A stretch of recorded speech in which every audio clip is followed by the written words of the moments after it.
नमो विष्णुपदाश्न प्रेष्ठाय भूतले श्रीमते भक्ति वेदांत स्वामिनिति नामिने नमस्ते सारस्वती देवे गौरवाणी प्रचारिणे निर्विशेष शून्यवादी पाश्चात्य देशतारिणे जय श्री कृष्ण चैतन्य प्रभु नित्यानंद श्री अद्वैत गदाधर शिवासादि गौर भक्त वृंदा हरे Krishna Krishna Krishna Hare Hare Hare Ram Ram Ram Hare Hare Hare Krishna. So thank you all very much for joining today's session. Just give me a second.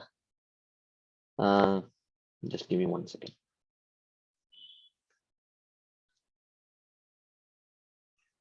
So we have been discussing from the 4th chapter of Bhagavad Gita. Last week we completed the 4th chapter, and we are going to start the 5th chapter of Bhagavad Gita today. So this I will do a quick recap of what we have seen in the 4th chapter. One last recap. I know I have recapped it many times, and some of you are probably already annoyed with hearing the recap so many times, but I'm sorry. So I'll do a quick recap. So towards the end of 3rd chapter, in 3rd chapter, Krishna speaks about Nishkama Karma Yoga and how lust or material attachment acts as a big obstacle to practice of Nishkama Karma Yoga. And in the 4th chapter, he starts by mentioning that imam vivasvate yogam proktavan aham avyayam vivaswan manave praha manur ikshvakave bravit. He says that how I spoke this process of Nishkama Karma Yoga. Vivaswan spoke it to his son Ikshvaku spoke it to, Manu, Vaivasvata Manu, and Vaivasvata Manu spoke it to Ishvaku. Evam parampara praptam imam rajarshyo viduhu sakale neha mahata yogo nashta parantapa. In this way, I always chose very dignified personalities to disseminate this knowledge, because such dignified personalities, they command the respect of common people. Yadyadacharati shreshtas tatdeve tarojana sayat pramanam kurte lokastadanuvartate. So naturally common people follow them. So through them, I generally disseminated this knowledge of Nishkama Karma Yoga. But Sakale Neha Mahata Yogo Nashta Parantapa. Gradually over a period of time, this knowledge was lost. Sayevayam Maya Tedya Yoga Prokta Puratanaha Bhaktosi Me Saka Cheti Rahasyam Hetaduttamam. Because you are my devotee and my friend, I am choosing you now I have chosen you now to disseminate the same knowledge, so that you can disseminate it to your subjects, and by that this knowledge can percolate into the society. Arjuna, at this point of time, even though the overall discussion is about Nishkama Karma Yoga, and the discussion will continue to be Nishkama Karma Yoga even after this, but nevertheless, Arjuna takes this opportunity to ask a question where Krishna, because if Krishna is acting as the teacher here, then people should understand, people should accept, and the position of Krishna as an authority. So people should accept Krishna as an authority. So unless they accept Krishna as a much more advanced personality, why would they accept him as an authority? So therefore, Krishna says, so therefore Arjuna asks this question about the confidential nature of Krishna's birth and activities. Aparam bhavato janma param janma vivasvatah katam metad vijaniyam ado proktavaniti. My dear Krishna, you say that you spoke this to Vivaswan, but Vivaswan lived many years back, much before our birth. And how am I to understand that you spoke this knowledge to Vivaswan like that? So Krishna, taking this cue, because Krishna would not speak about his own glories without being asked. So even though the topic of discussion is Nishkama Karma Yoga and how Nishkama Karma Yoga transforms into Jnana, but nevertheless, there is a small, sweet interlude where Krishna speaks about his own Janma Rahasya and Karma Rahasya, so that people can accept his words as authority. He is no ordinary person, right? So Krishna, starting from fifth verse onwards, for the next 7-8 verses, he speaks about the confidential nature of his birth and activities. Bahuni me vyatitani janmani tavarcharjana tanyaham veda sarvani natvam vetta parantapa. He says, "Oh Arjuna, many births you and I have taken together. I remember all those births, but you do not remember. Because I am the Supreme Personality of Godhead." And then he says, "Ajopisan avyayatma bhutanam ishwaropisan swam prakritim adhishtaya prakritim swam adhishtaya sambhavami atteya." So he discusses those factors about his birth which distinguish him from being any ordinary living entity or even a liberated living entity. So there are some aspects of his about his birth which uh, which distinguish him from any ordinary conditioned soul. Okay, so that is okay. But even a liberated soul may have such qualities. But there are certain things which about Krishna's birth which distinguishes Krishna even from being a liberated soul. He is only the supreme personality of Godhead can have such qualities, right? So Ajopisan, Avyayatma, Bhutanam, Ishwaropisan. So what are those qualities? Of course, this is a very elaborate thing. So we discussed this in detail. So here he says what distinguishes his birth from the birth of any other conditioned soul or any other living entity for that matter. And then that is about his Janma Rahasya. About his Karma Rahasya, he says, Yada yada hi dharmasya glanir bhavati bharata abhyuttanam adharmasya tadatmanam srijamyaham. He says, whenever there is a destruction of dharma and a rise of adharma, at that time I take birth or I manifest my own body, like that Krishna says. So what when does he appear? Whenever there is dharmasya glani and there is adharmasya abhyuttanam, he appears. For what purpose? What does he do? Paritranaya sadhunam vinashaya cha dushkritam dharma samsthapanarthaya sambhavami yuge yuge. So when he appears, he does these three things. Whenever paritranaya sadhunam, whenever devotees are suffering due to separation from Krishna, by manifesting his own personal body for their vision, he pacifies their pain of separation. And there are some demons like Ravana, Hiranyakashipu, who cannot be killed by any other mere mortal of this world. So to kill them also Krishna personally descends, and to establish the dharma of bhakti, he personally descends. Otherwise, for reinstating any other kind of dharma, Krishna can send any of his empowered living entities to do that. Okay, so this is about his karma rahasya.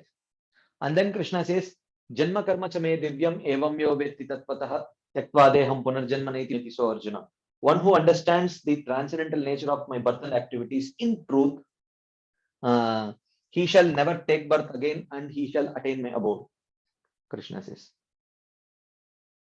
But then someone may say, oh, it is so easy. Chalo, maan liya. I accept Krishna's birth and activities to be transcendental. So will I get? Will I escape birth and death? Will I attain the abode of Krishna? Krishna says, yes. Why not? You can definitely attain. I have told this. I have promised this, which means definitely it will happen. But how do I know if you have accepted if you have understood my birth and activities to be transcendental in truth? Evam yo vetti tatvatah. So Krishna says, I will tell you the symptoms, and then you tell me if you have understood my birth and activities to be transcendental in truth. So Krishna says, Vitaraga Bayakroda Manmaya Mam Upashrita Bhavo Jnana Tapasa Puta Madbhavamagata. So he says that Vitaraga Bayakroda, such a person who has really understood Krishna's birth and activities to be transcendental, he will be free from attachment towards any non-devotional philosophy. He will not have raga towards non-devotional philosophies. He will not have any fear. When other people speak non-devotional philosophy, he will not become fearful because he is very grounded in his own understanding of that philosophy. And dvesha, when someone comes and speaks it, he will not become hateful of that person because manmaya. Because a person who has understood the transcendental nature of my birth and activities will be absorbed in hearing and chanting about me. So because he will be absorbed in hearing and chanting about me, he does not have time to become attached to non-devotional philosophies, become fearful of them, or become angry towards those who speak, because he is absorbed in hearing and chanting. So one who has understood in truth the transcendental nature of Krishna's birth and activities will definitely be absorbed in hearing and chanting. Mam upashritaha. And such a person will certainly take shelter of Krishna. So taking shelter of Krishna means taking shelter of Krishna through the process of Navada Bhakti. So such a person would have taken shelter of the process of Navada Bhakti. Okay. And ultimately Madbhava Magataha. And ultimately such a person would have attained love for Krishna. So if these symptoms are there, then Krishna says, this is the meaning of Janma Karma Cha Me Divyam Evam Yo Vetti Tattvataha Tyaktva Deham Punarjanma Naiti Mameti So Arjuna. So it is not something very theoretical. चलो मान लिया कृष्णा's बर्तन activities transcendental है, अभी मुझे बर्तन दत्त नहीं होना चाहिए, तो मतलब सच का मतलब है, you know, like for example if someone knows आग को हाथ लगाएंगे तो it will burn. So what is the proof that one has understood that fire burns? The proof is that he will not go and touch the fire. Okay. So that is a meaning. So therefore, one who has understood that Krishna's birth and activities are transcendental would naturally be absorbed in hearing and chanting, would naturally take shelter of Krishna, and would naturally become a lover of Krishna. If this is not happening, then he has not understood tattvataha, in truth, the transcendental nature of Krishna's birth and activities. Right? So then Krishna continues. He says that, okay, some persons may accept your birth and activities to be transcendental, your form to be transcendental, and they may worship you in pure devotion. To them, you will give them prema. But there may be multiple different types of people. There may be some people who may accept your birth and activities to be transcendental, but they may not perform pure devotional service. They may perform karma yoga or jnana yoga, ashtanga yoga, like that. There may be other people who do not accept your birth and activities to be transcendental. They may think that your form is illusory, your name is illusory, but still they may perform some kind of jnana yoga, ashtanga yoga, bhakti yoga, like that. So how do you reciprocate with these people? So Krishna says, yayatamam prapadyante tam stataiva bhajamyaham mama vartmanu vartante manushya partha sarvashah. So he says that I respond to people according to the amount that they surrender to me. All men follow my path, O son of Pritha. So he says that if some people accept my birth and activities to be transcendental and perform devotional service, I give them prema.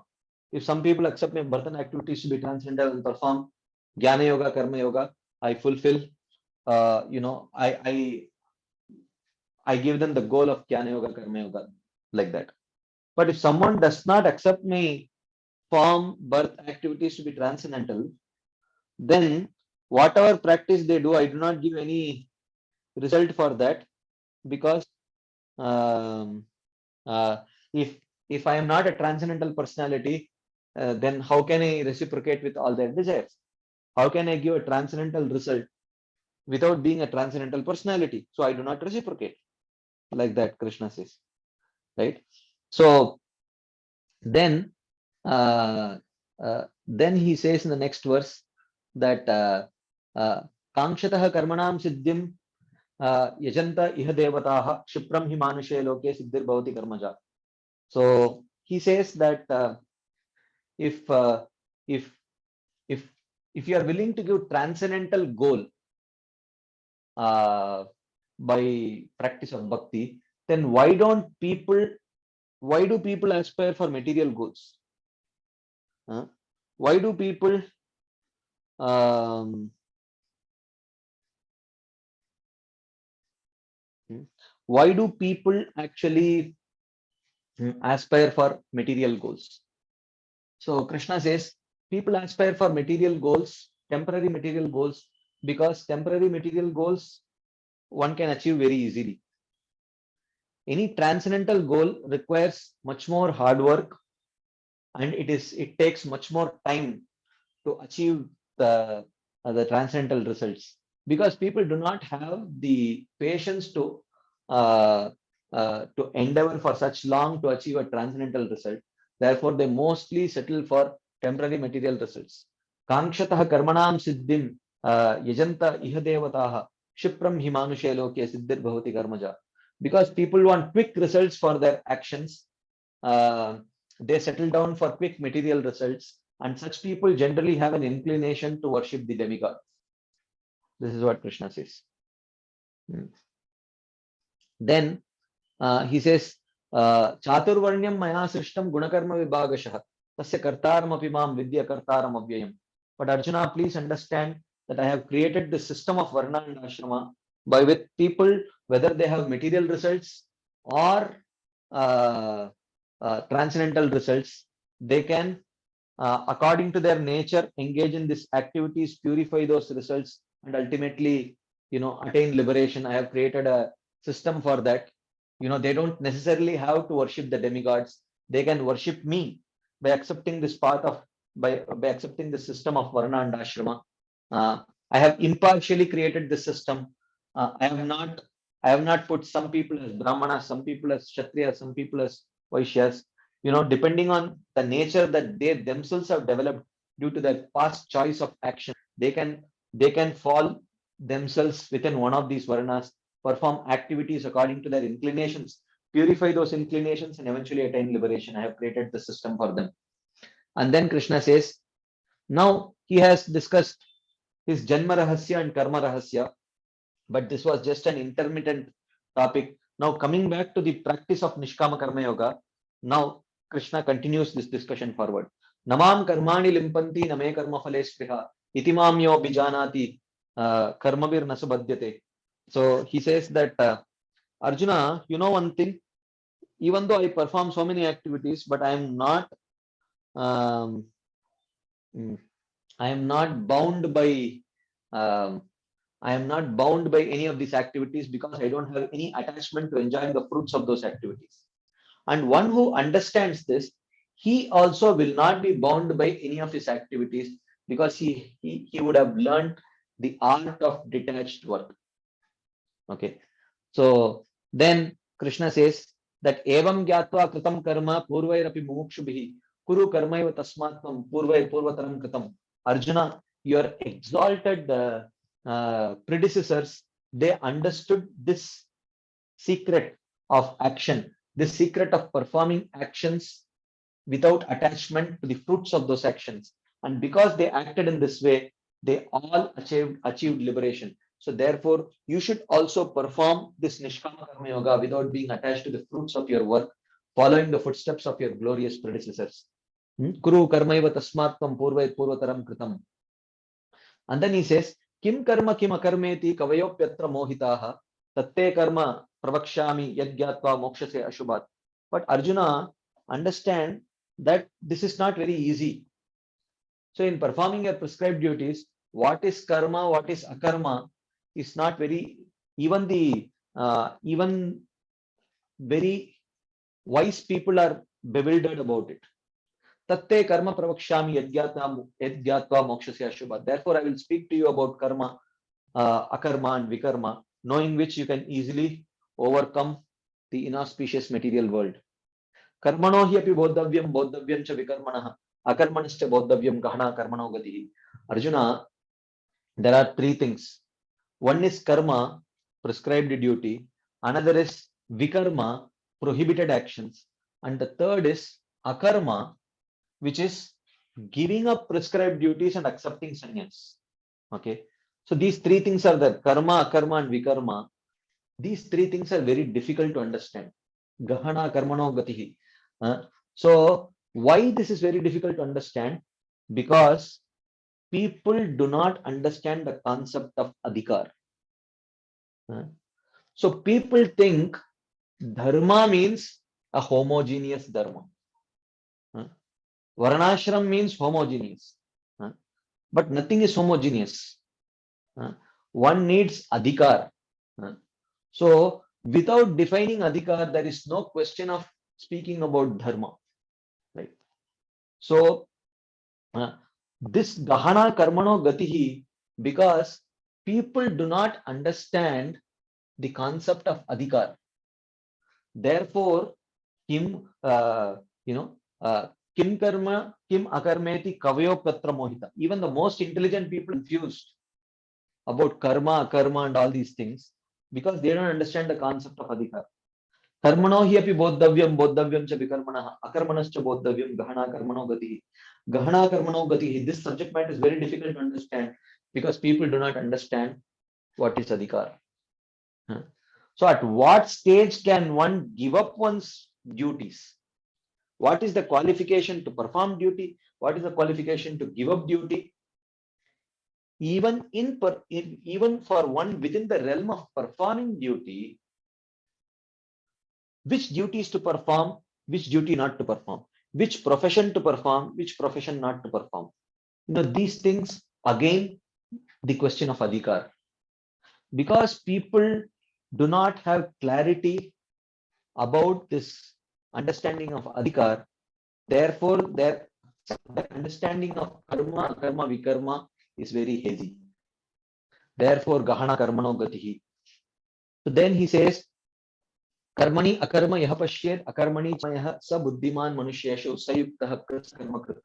He says that a person, an intelligent person, can see karma in akarma and akarma in karma, action in inaction and inaction in action. So which means what is action in inaction? Action in inaction means he sees that when a person who is not qualified to take up to sannyas, he has taken up to sannyas. Okay. And he is not performing any of his varna duties, duty of his varna. Okay. So even though he is not performing any duty, but he is not qualified for sannyas because he still has material desires within his heart. So therefore, even in inaction, he will be accumulating lot of sinful reactions. So this is seeing action in inaction. And what is seeing inaction in action? When he sees a properly qualified grihastha engaging in the activities of his varna, but with detachment from enjoying the fruits of the activities, when he sees that even though he is engaged in all kinds of action, he sees that he gets no reaction. So this is seeing inaction in action. So one who learns to see, so this understanding is very critical. Okay, if this understanding is not there, then the generic understanding would be sannyasi, moksha, grihastha, samsara. No, unqualified sannyasi, samsara, qualified grihastha will eventually become qualified for liberation. And of course, so that whether it is a qualified grihastha or a qualified sannyasi, both will eventually become qualified for liberation. The problem is not with the ashram, but the problem is with being whether properly understanding one's own qualification and engaging appropriately according to one's qualification. That's what he's talking about here. Then he says, then he talks about the qualification of a person who has really understood action in inaction, inaction in action. So he says, Yasya sarve samaramban kama sankalpa varjitah jnanagni dagda karmanam tamahuhu panditam buddha. So he says that the wise person understands that Yasya sarve samaramba kama sankalpa varjita. When all the endeavors of that particular person is completely freed from the desire for enjoyment, then so which means jnanagni dagda karmanam. So then by the fire of knowledge, all his sinful reactions are burnt. So such a person learned. Learned means what? He has clearly understood inaction in action. Even though he is performing action, he knows how to perform non-reactionary work. That is the meaning. He has understood the principle of Nishkama Karma Yoga and he is perfectly engaged in Nishkama Karma Yoga. Right? Tyaktva karma phalasangam nityatapto nirashreha karmani abhipravrittopi naivinchit. And such a person, even though he is engaged in all kinds of activities, he does not get any reaction for that. Nirashir yata chittatma tyakta sarva parigraha shariram kevalam karma kurvan napnoti kilbisham. So he says that tyakta sarva parigraha, having given up all sense of taking from others, nirashihi, he has no material desires, and yata chittatma, he has completely controlled mind and senses. Kurvan karma, even though he may be engaged in performing the actions of varna and ashrama,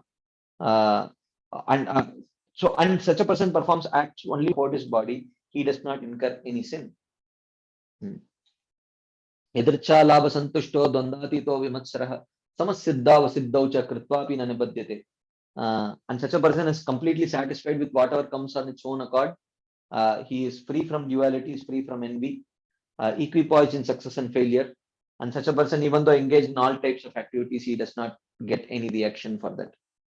Gata sangasya muktasya jnanavastita chetasah yajnaya charata karma samagram praviliyate. And such a person, even though he may be engaged in karma, the karma naturally matures into jnana. That karma naturally matures into jnana. How? Brahmarpanam brahmahavir brahmagnau brahmanahutam brahmaiva tena gantavyam brahma karma samadhina. So because the person very clearly performs all these actions of yajna or Nishkama Karma Yoga with the goal of attaining liberation, because he performs these activities. Therefore, the fire into which the oblation is placed, the oblation itself, the ladle and other such things which are used to pour the oblation like ghee into the fire, the person performing that sacrifice, everyone takes the nature of Brahman. And Brahmaiva tena gantavyam, and such a person attains Brahman also. Okay, so ultimately the goal of a Nishkama Karma Yoga, when it is to attain liberation and he is not attached to any of the material results, so with the goal of liberation, with the desire, with the conviction or with the desire to offer the fruits to the Supreme Lord, with that mode, when he performs his Varnashram duties, those actions of Varnashram becomes the means to get him to the stage of liberation. That is the meaning of this Brahmarpanam Brahmahavir verse. So even though the external form of this yajna may change, but if performed in the mode of liberation, then one attains liberation. Eventually one becomes purified and one becomes qualified for liberation. And then from 25th verse till I think 29th verse, he talks about various different types of karma which have a different form externally, but everything is performed in the mood of attaining Brahman. Eventually it leads to knowledge, and that knowledge qualifies them to attain liberation. So in the 30th verse, Krishna says, Sarve pyete yajna vido yajna kshapita kalmashaha yajna shishtamrita bhujo yanti brahma sanatanam. Sarve pyete yajna vido. All these people who clearly understand their prescribed duties, and prescribed sacrifices. Yajna kshapita kalmashaha. Uh, by engaging in these prescribed duties, they destroy all their sins. Yajna shishtamrita bhujo. And uh, by by enjoying the secondary results of this material results of this karma, yanti brahma sanatanam. Eventually, they attain the eternal Brahman also. Okay. Nayam lokostya yajnasya kutonya kuru sattama. In this world, uh, a person who refuses to perform these yajnas, he cannot attain anything in this world. What to speak of attaining anything in the next world? Like that, he says. एवं बहुविधा यज्ञा वितता ब्रह्मणो मुखे कर्मजान विदितान सर्वान एवं ज्ञात्वा विमोक्षसे. So even though the scriptures speak about various different types of yajna, um, understand that all these different yajnas are based on one's varnashram qualification. So depending on whatever varna, ashrama, or the path that you are practicing, the nature of this yajna will change, and one who engages in appropriate yajna according to one's qualification, only such a person will get liberated, right? Not that I will follow anything. You should know your qualification and what is the particular prescribed yajna for you. Engage in that particular prescribed yajna, then it leads to liberation. Like that, he says. Then he says that Arjuna, even in this yajna, I spoke about two different types of yajna. Shreyan dravyamaya yajna jnana yajna parantapa. Sarvam karmakilam partha jnane parisamapyate. So he says that I spoke about two types of yajna. One practiced by the Sakama Karma Yogi, where he performs some varnashram duties and sacrifices for some material benefits. And another which is called as Dravyamaya Yajna. And better than that is Jnana Yajna. Jnana Yajna means performing the same yajna, being detached from the material fruits, but with the liberation. So that kind of yajna is superior to just this Dravyamaya Yajna. And this Jnana Yajna eventually leads to attainment of qualification for Jnana. Sarvam karmakilam partha jnane parisamapyate.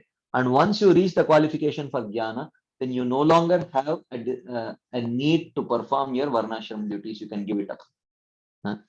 Like that. Then tadvidhi pranipatena pariprashnena sevaya upadekshanti te jnanam jnaninas tattvadarshina. So one understands one's own qualification and what activities to do, how to perform it in a detached mode. All of this one understands by approaching a guru, surrendering to the guru, and asking relevant questions and performing service to the guru.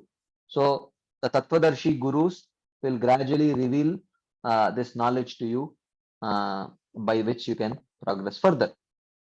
And then he speaks about the glories of this jnana. Yad gyatva punarmoham evam yasyasi pandava yena bhutani asheshena drakshasi atmani atomayi.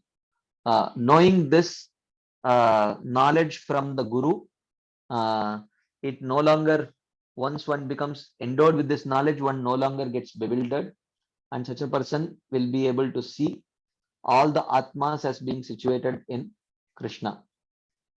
And apichedasi papebhyah sarvebhyah papakrittamah sarvam jnanaplavenaiva vrijinam santarishyasi.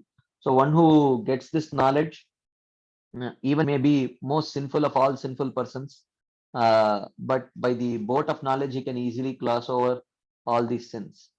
Of course, here he says this talks about the power of knowledge rather than indicating that one who becomes qualified for knowledge still possesses all these sinful tendencies, like that.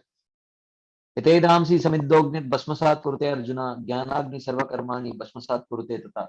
One who is endowed with this proper knowledge, when he is engaged in his duties, by the power of this knowledge, all the sinful reactions are burnt to ashes, just like fuel, just like fire burns all the fuel wood to ashes. Nahi jnanena sadrisham pavitram iha vidyate tatsvayam yoga samsiddha kalenatmani vindati.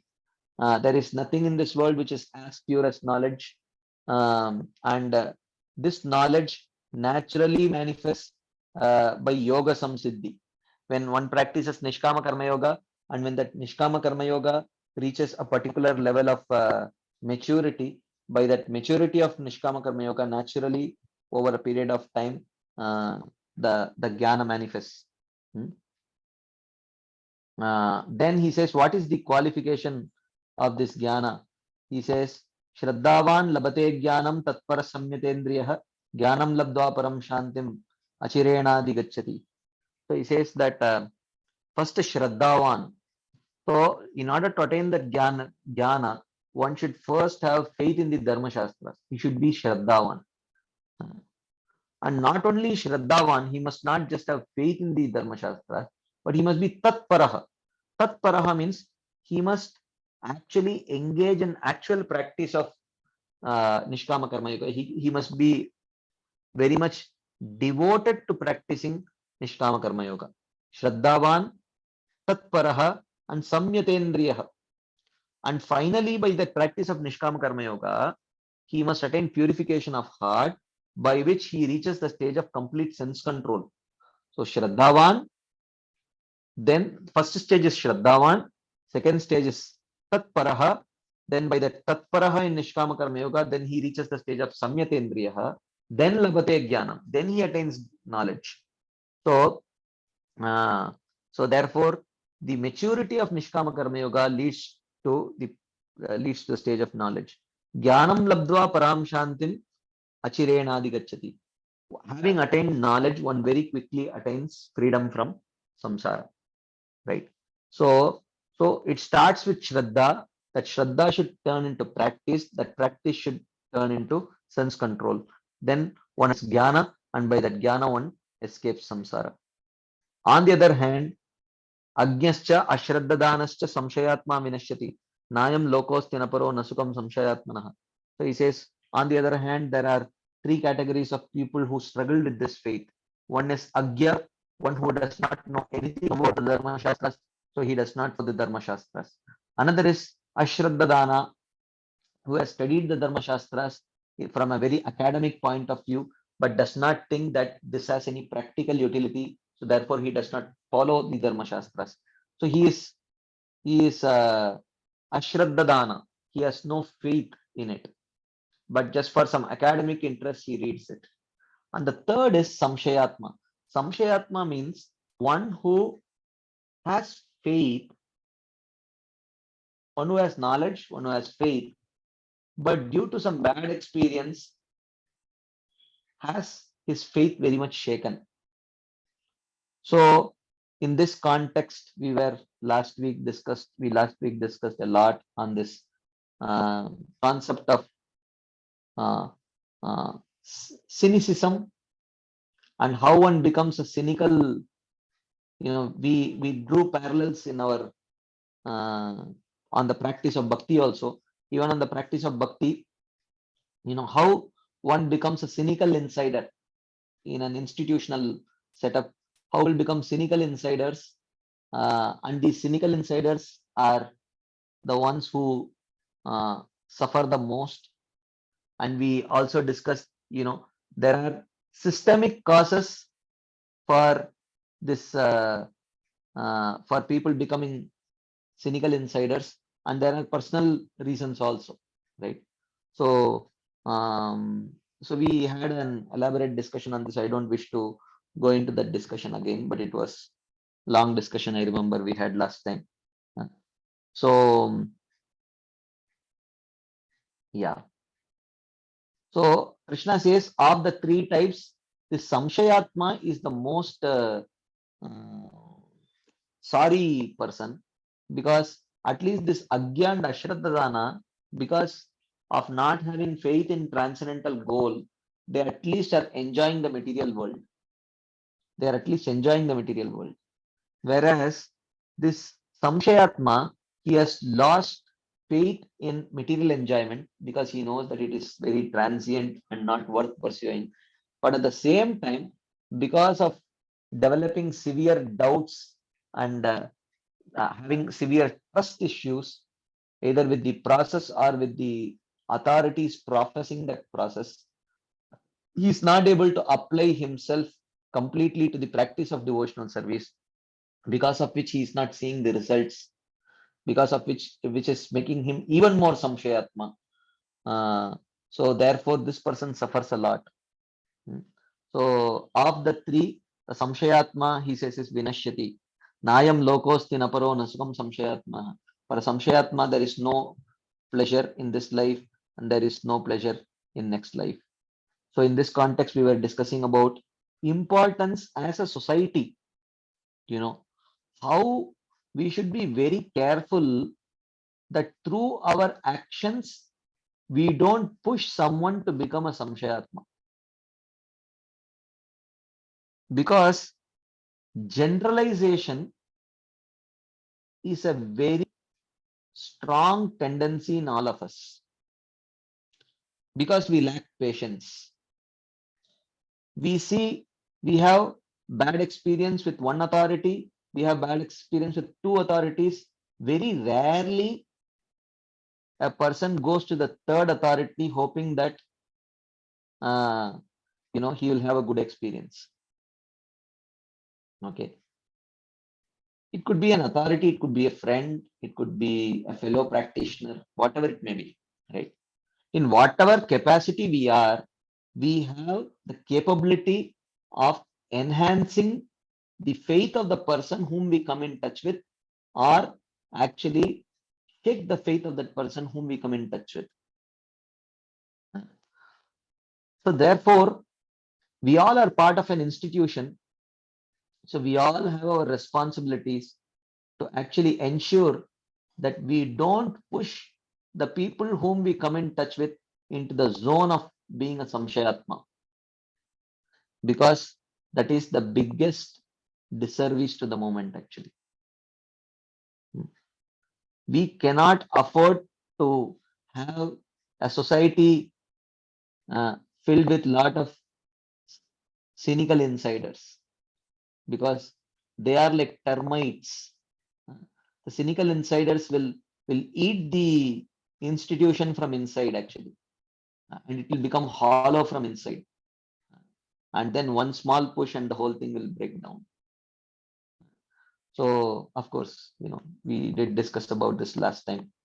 And then Krishna starts winding up this chapter by telling yoga sanyasta karmanam jnana sanchinna samshayam atmavantam na karmani nibadnanti Dhananjaya. So he says yoga sanyasta karmanam, by practice of nishkama karma yoga, uh, you know uh, so he says that actions do not bind the person who has renounced all actions through nishkama karma yoga. By practicing nishkama karma yoga, he becomes qualified to give up all action. And jnana sanchinna samshayam, and through jnana he has destroyed all the doubts, and atmavantam, and who has attained realization of atma. Such a person, actions do not bind that person at all. Yoga sanyasta karmanam jnana sanchinna samshayam atmavantam na karmani nibadnanti Dhananjaya. And then he says finally in the last verse, tasmad ajnana sambhutam hritam jnanasinatmanah chitvainam samshayam yogam attishtottishta bharata. Therefore, chitva enam samshayam, therefore cutting all the doubts, hritam ajnana sambhutam, which have arisen within the heart out of ignorance, with the sword of knowledge, and taking shelter of this nishkama karma yoga, please rise, O Bharata. So again, fourth chapter ends in a way which is very similar to the second chapter, where at least for Arjuna it is not very clear what Krishna is telling. Has Krishna recommended that he takes up the path of knowledge to cut the doubts, or does he take up the path of... So he says that so Krishna says jnana asina atmanah. He in one breath he says take the sword of knowledge, and at the same time he says yoga matishta, perform nishkama karma yoga also. So here again similar to the beginning of third chapter, where Arjuna gets the doubt. What do you want me to do? On one hand, you say karmanyavadikaraste, perform your duty, perform nishkama karma yoga, ma phaleshu kadachana, you said. And on the other hand, you are glorifying jnana. Jnana is superior to karma. Uh, and again here, Arjuna is telling, Krishna is telling towards the end, you know, cut the ignorance with the sword of knowledge and perform Nishkama Karma Yoga.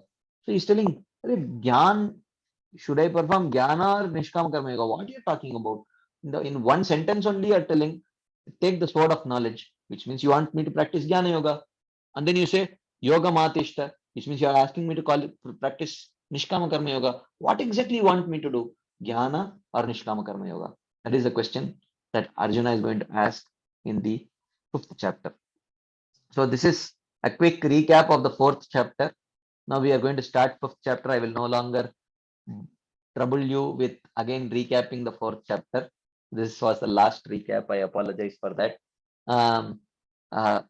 Before we start the 5th chapter, if there is any unanswered questions, some doubts, anything anyone would like to share as add based on what we have discussed the 4th chapter, maybe a few minutes we could take before we start the 5th chapter now. Anything anyone would like to share, ask, and please go ahead.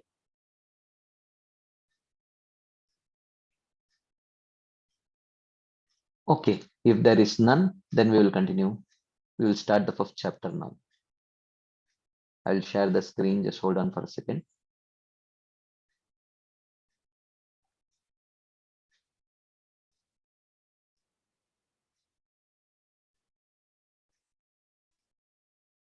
Yeah, just hold on.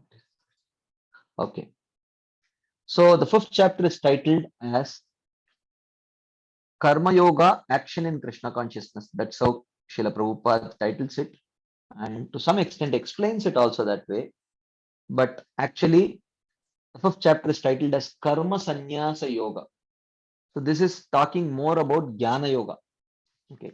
So Jnana Yoga is Karma Sannyas. In the 3rd and 4th chapter, Krishna spoke about Nishkama Karma Yoga. In the 5th chapter, he talks about Jnana Yoga or Karma Sannyas Yoga. And in the 6th chapter, he talks about Ashtanga Yoga. Okay. So I had discussed about this before also, but I will just discuss about it once more. The way in which Srila Vishwanath Chakravarti Thakur is explaining the progression from in this first 6 chapters. I will just do a very quick recap about that so that it becomes a little bit easy for us to follow. So I'm going to explain to you. I mean, incidentally, just half an hour back, I discussed this in the Bhakti Sangha class. I'm going to do it now again. So I'm going to explain to you Srila Baldev Vidyabhushan's yoga ladder. Okay, and how it is connected to the way in which Srila Vishwanath Chakravarti Thakur is explaining this whole thing. Okay, so Srila Baldev Vidyabhushan explains that how there is Sakama Karma Yoga.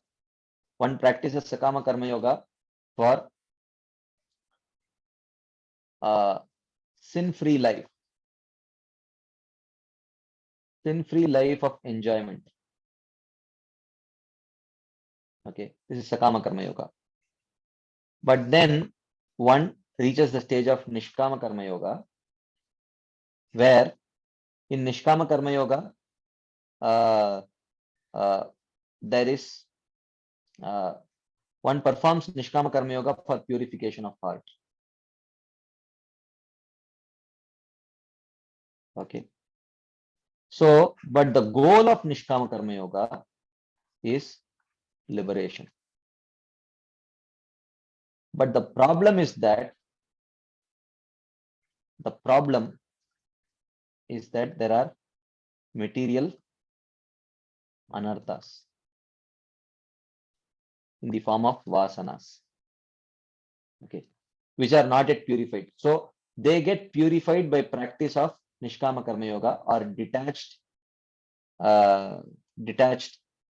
performance of Varnashram duties.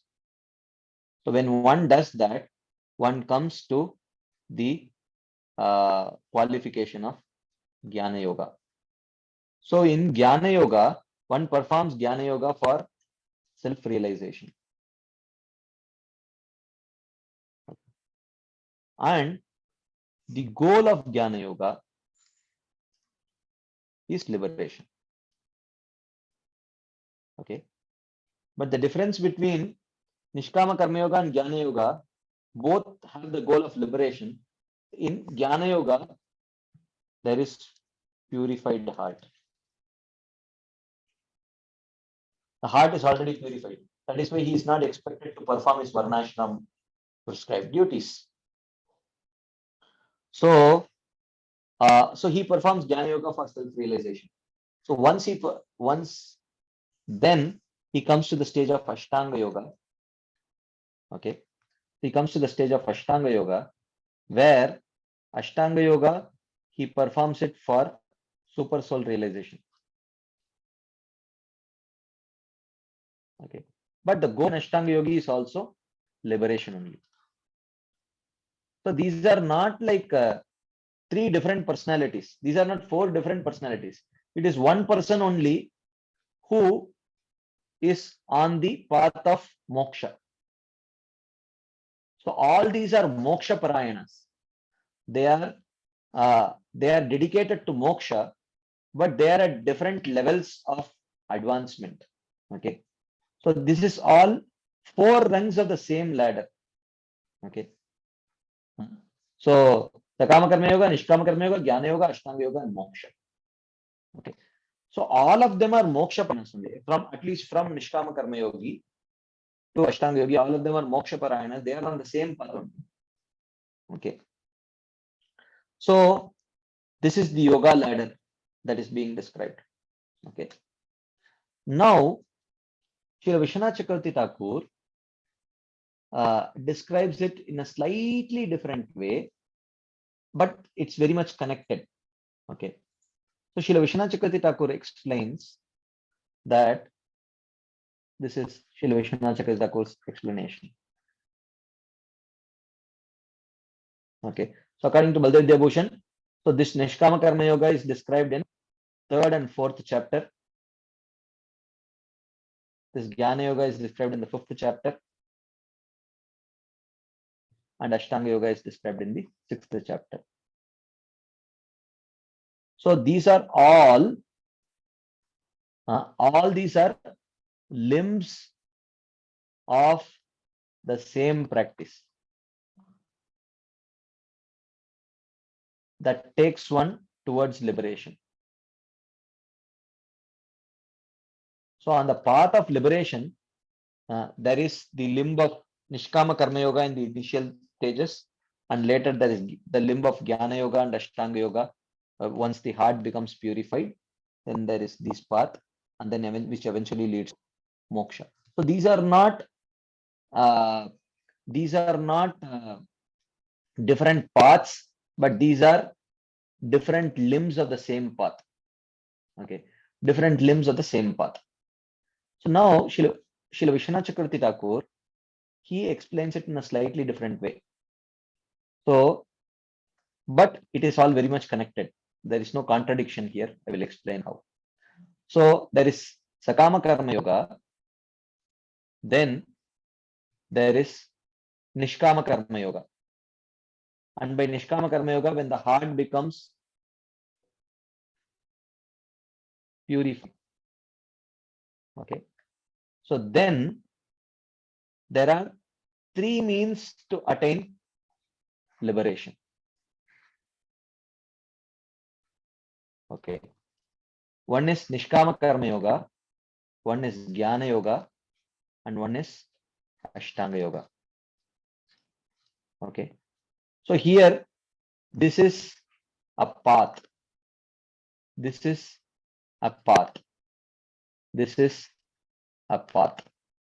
It looks like that, right? To some extent, it is true. And one can attain liberation through either one of them. Okay. But if you see what constitutes this, so even though this person performs Nishkama Karma Yoga to set the right example for common people, but he has attained some purification of heart. So in order to attain liberation, apart from performing his Varnashram duties to set the right example for others, he should also practice some limbs of bhakti, some limbs of jnana, and some limbs of yoga. Okay.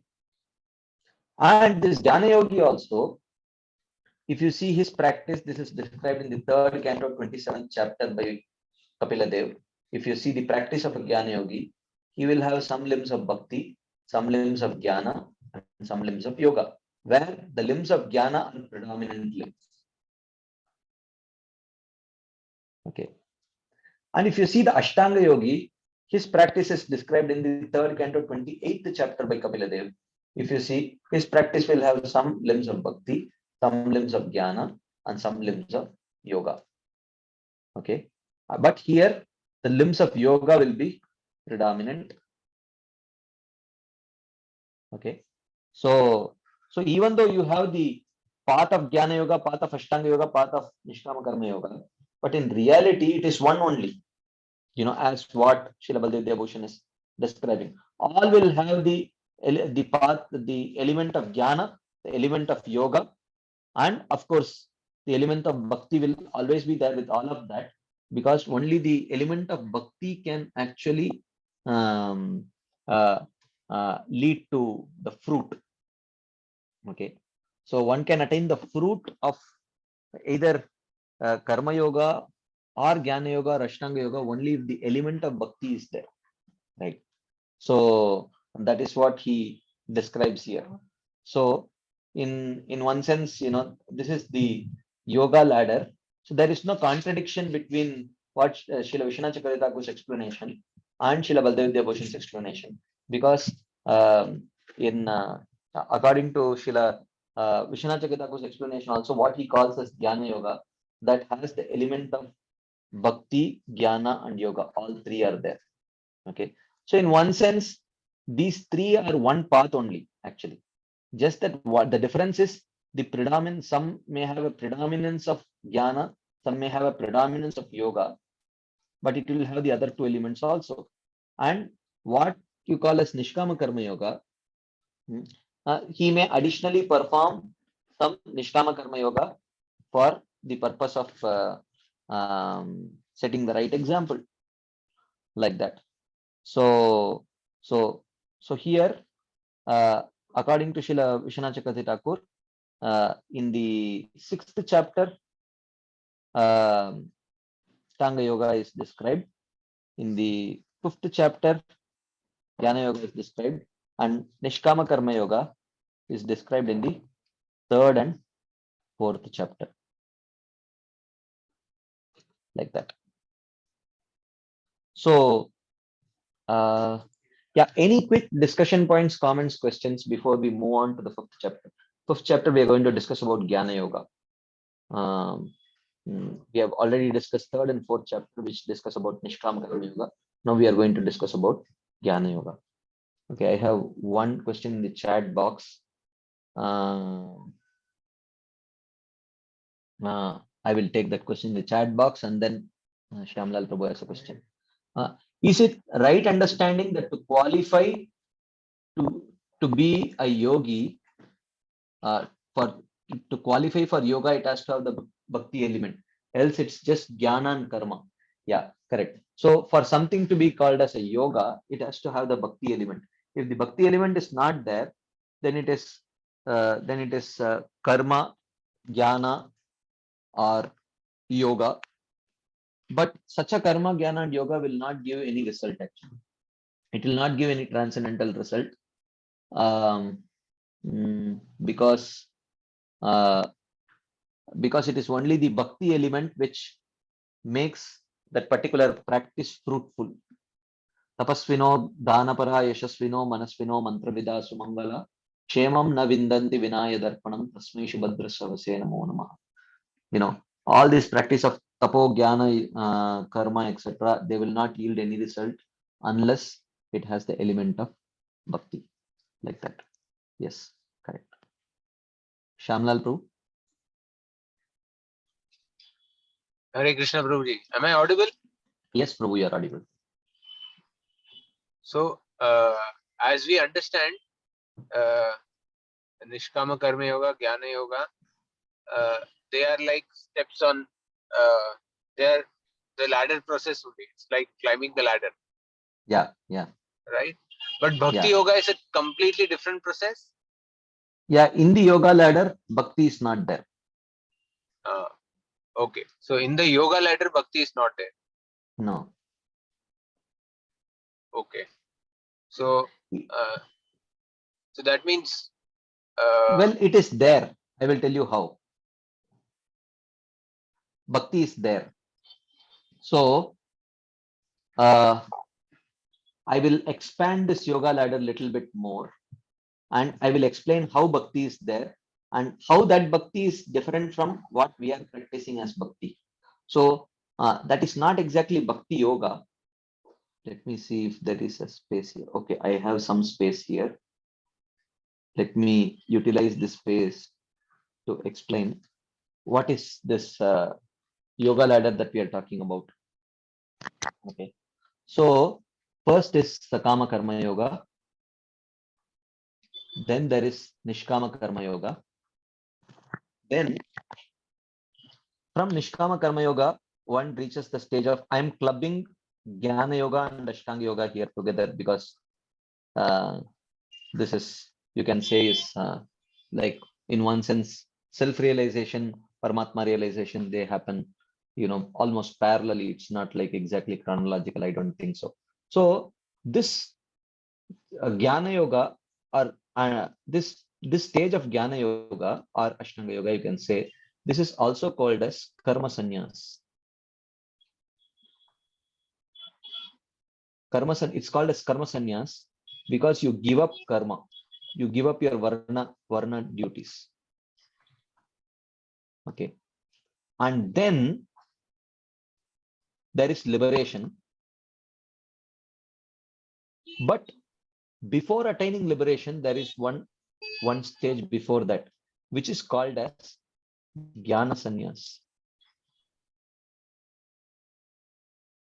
At the stage of Jnana Sannyas, because this by practice of Jnana Yoga, one has reached the stage of Brahma Bhuta stage, completely self-realized. So when he becomes completely self-realized, he is ready for liberation. But before attaining liberation, he has to give up the limbs of Jnana Yoga and Ashtanga Yoga. He has already given up karma. So at this stage, he has bhakti plus Jnana plus yoga. But because this Jnana and yoga, they are in mode of goodness. Okay. And liberation is in mode of, it's beyond the three modes. So therefore, he has to give up anything which is within the three modes. So he gives up this Jnana limb and the yoga limbs. So what is remaining is only bhakti. But this bhakti is Jnana Karmadi Anavrita. It is not mixed with karma, it is not mixed with Jnana, it is not mixed with yoga. But this bhakti is very weak bhakti, because all the while this bhakti was taking support of Jnana, yoga, and karma. So now when all this support is removed, the remaining bhakti is very weak. And this weak bhakti cannot give prema. This weak bhakti can give only impersonal liberation. So this is called the stage of Jnana Sannyas. So Jnana Sannyas means the path of Jnana and yoga are given up. So what remains is bhakti, but this bhakti is not, it's pure but very, very weak because of having taken support from karma all the while. So this is called as so at this stage you can say you will say that there is bhakti, but that bhakti is not like Shuddha Bhakti. That bhakti is the remaining part of bhakti after Jnana and yoga is given up. But that bhakti is not Shuddha Bhakti. So in that sense, you can say bhakti comes after yoga, but that bhakti is significantly different from the bhakti that we are practicing. Does it make sense, bro?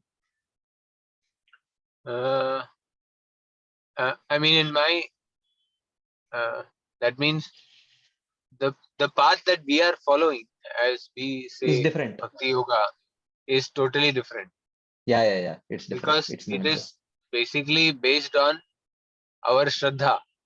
Yeah. So, right, okay. So So, even though this person gives up the limb of jnana and yoga and he has bhakti, but this bhakti is only in terms of his external practice. But internally, he does not want prema. He wants only liberation. hmm, So he's moksha right, parayana only. He is not narayana parayana. He's moksha parayana only. So therefore, this right, this bhakti which remains after giving up jnana and yoga is very different from the bhakti that we are practicing.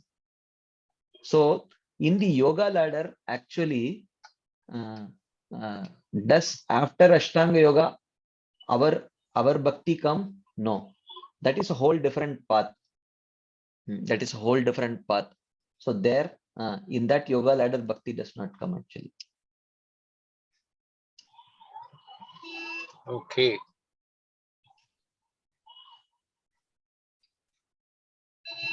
Okay, Prabhu. okay. We will, Thank you, yeah. Prabhu. Hare Krishna. Hare Krishna. Okay. So anything else before we move on to the 5th chapter?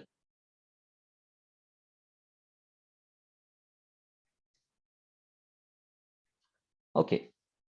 If there is none, then we will move on to the 5th chapter. So in the first section of 5th chapter, Krishna is going to speak about Nishkama Karma Yoga is easier than renouncing work. Okay. So he's going to talk about ease. We will see the details of this as and when we get into the section. So this chapter also very similar to the 3rd chapter starts with very similar question asked by Arjuna to Krishna.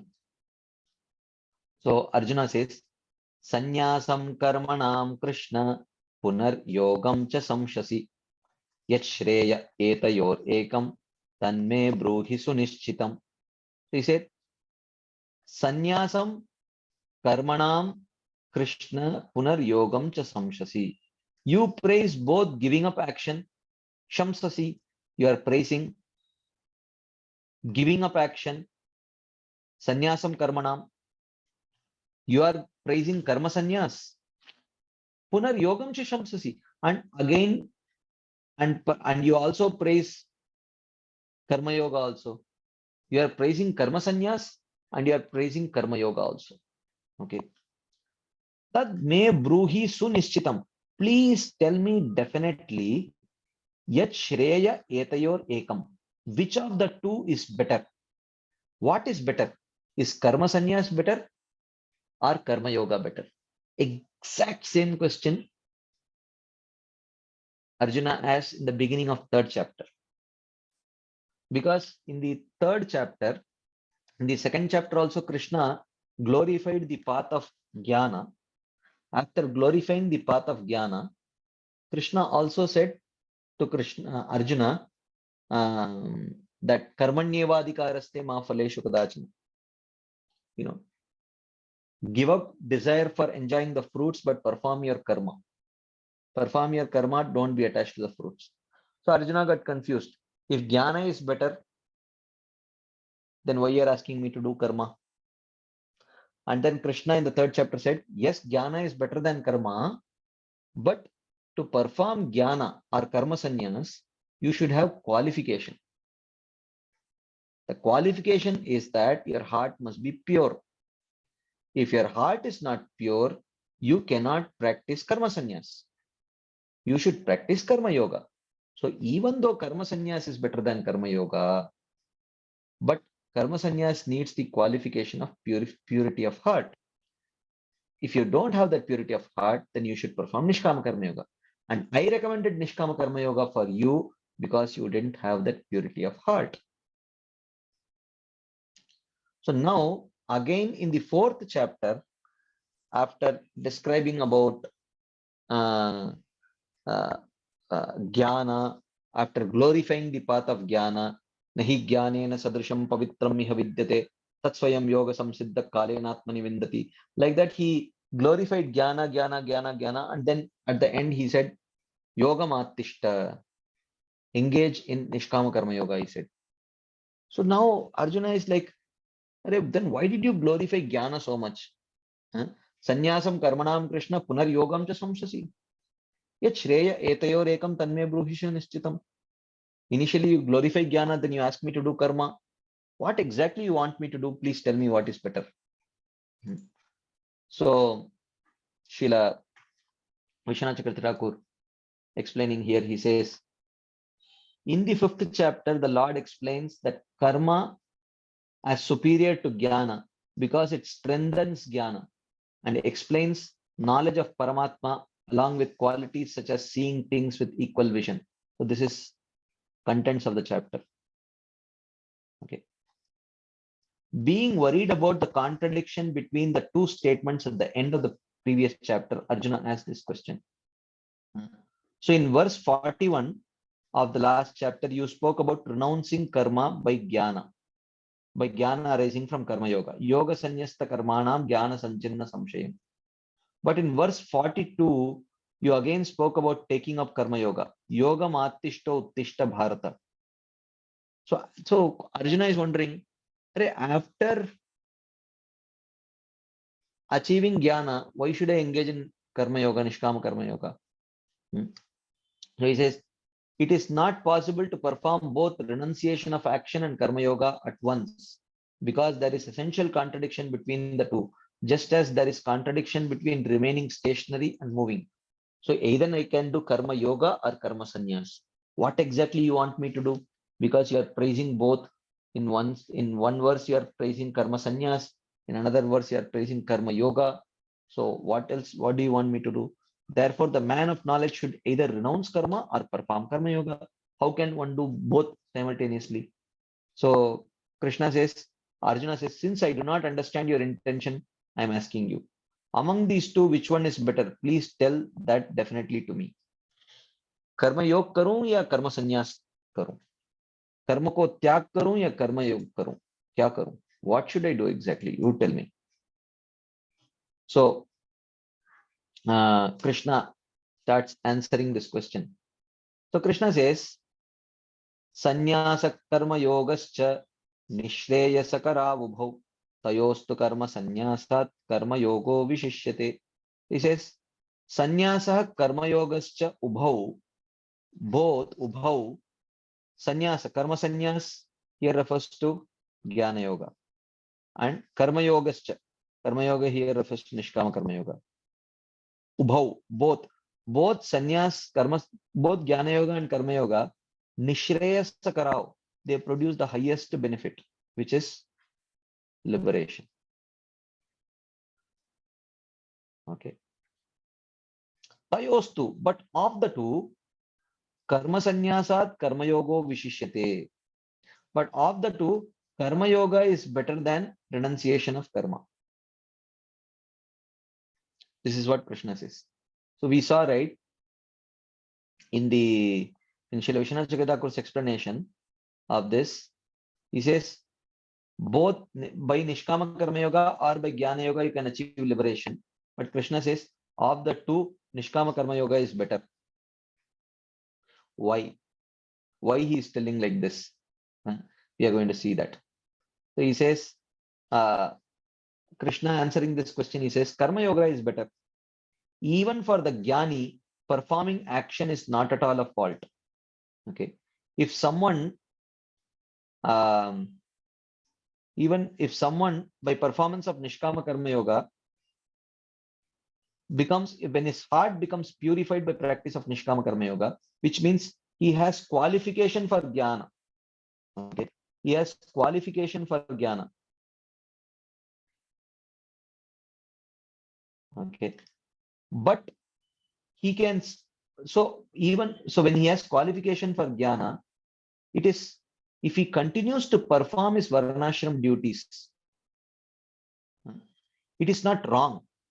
It is not compulsory that he has to give up karma. Okay. But he should pursue the limbs of jnana also. Right.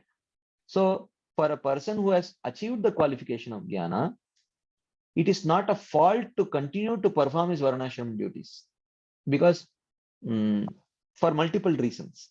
So that's what he says. Even for the jnani, performing action is not at all a fault. Rather, by performance of nishkama karma, the heart becomes fixed in purity. From that, jnana becomes fixed. So he says that we saw that, right? Sakama karma yoga, and by then one comes to nishkama karma yoga, and then by that the heart becomes pure. Okay, and then he comes to the stage of jnana yoga, where he can give up varnashram duties. Okay, but for that one has to be sure that the heart is completely purified. Okay, then he takes up to this jnana yoga or sannyas. Okay, so if he takes up to sannyas after giving up his nishkama karma yoga, practice of varnashram duties, sometime in the middle, if he realizes, oh, actually I thought that my heart was purified, but I still have some I still have some desires which are not yet purified. Then what will happen? The path of jnana yoga or the sannyas cannot purify the impurities, but only nishkama karma yoga can purify. So if he gives up this sannyas and comes back to practicing nishkama karma yoga by again accepting grihastha ashram, the whole society will criticize this person. Such a person is called as a vantashi, a eater of his own vomit. So it is considered very abominable. So what will happen to this person? He has taken up to sannyas, but then realized that my heart is not yet purified. So he cannot give up sannyas. If he gives up sannyas, the society will criticize him. If he just remains in sannyas and neglects his nishkama karma yoga, his heart will not become purified. He will keep committing more and more sinful activities because of neglecting his duties for which he is qualified for. So Krishna says, look, I will give you a better option. Okay, after sakama karma yoga, you come to the stage of nishkama karma yoga. Okay, even if you realize that your heart is purified, but you don't want to take a chance, you know what? With the purity of heart, you gain knowledge. On the level of jnana yoga, along with performing your other acts of jnana yoga, also do not give up your nishkama karma yoga. Do not give up your varnashram duties. This has two advantages. One is, if your heart is still impure, okay, then performance of this nishkama karma yoga will purify that heart more and more, and it will make your jnana more and more steady. Okay, and if your heart is already pure, then it will set the example for others. Okay, because others who may have adhikar for karma, they should not see you, and they may prematurely take up to sannyas also. So therefore it may set the right example for others. So in this way, a person who has become qualified for jnana yoga, instead of giving up his varnashram duties and taking up to sannyas, he may continue to practice externally his nishkama karma yoga, and also simultaneously practice the limbs of jnana and yoga in order to attain self-realization. So therefore, he says that one advantage is that if the heart was not completely purified, then this practice of Nishkama Karma will make the jnana become more fixed. Sometimes there may arise disturbance in the hearts of a sannyasi if he has taken premature sannyas. Right? Like that. In order to alleviate that disturbance, is it forbidden to engage in karma? Yeah, he says, disturbance in the heart certainly obstructs the practice of jnana, but taking up enjoyment of sense objects rather than performing nishkama karma is a real degradation. So, therefore, one can be a sannyasi. So, this person is like a grihastha externally, but sannyasi internally. Okay. But an unqualified sannyasi would be a grihastha internally, but externally a sannyasi, which is a very dangerous situation actually. So that is the problem. So here Krishna says, Sannyasa karma yogascha nishreyasa karavubhau tayostu karma sannyasat karma yogo vishishyate. Actually, oh Arjuna, both. So here we discussed, right, that this can also, if you don't give up this Nishkama Karma Yoga, he's Nishkama Karma Yogi practicing Nishkama Karma Yoga on the platform of Jnana Yoga. Or if someone becomes qualified for Jnana Yoga and practices only Jnana Yoga, so both of them can attain liberation. But Nishkama Karma Yoga is better because the problem is if you have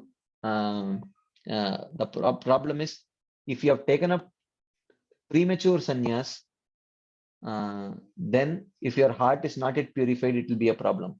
Therefore, better don't take up the premature sannyas. Continue, even if you are sure that your heart is pure, continue practicing Nishkama Karma Yoga, so that in case if your evaluation of your purity of heart is improper, this will save you. So this is safe. So from safety point of view, Krishna is telling here, both can give liberation, but of the two, Nishkama Karma Yoga is better because it is little safe. So, but this Nishkama Karma Yoga is not Nishkama Karma Yoga for purification of heart. This level Nishkama Karma Yoga is Nishkama Karma Yoga for purification of heart. This level Nishkama Karma Yoga is Nishkama Karma Yoga externally, but he is practicing in Jnana Yoga internally because he is qualified for it, like that.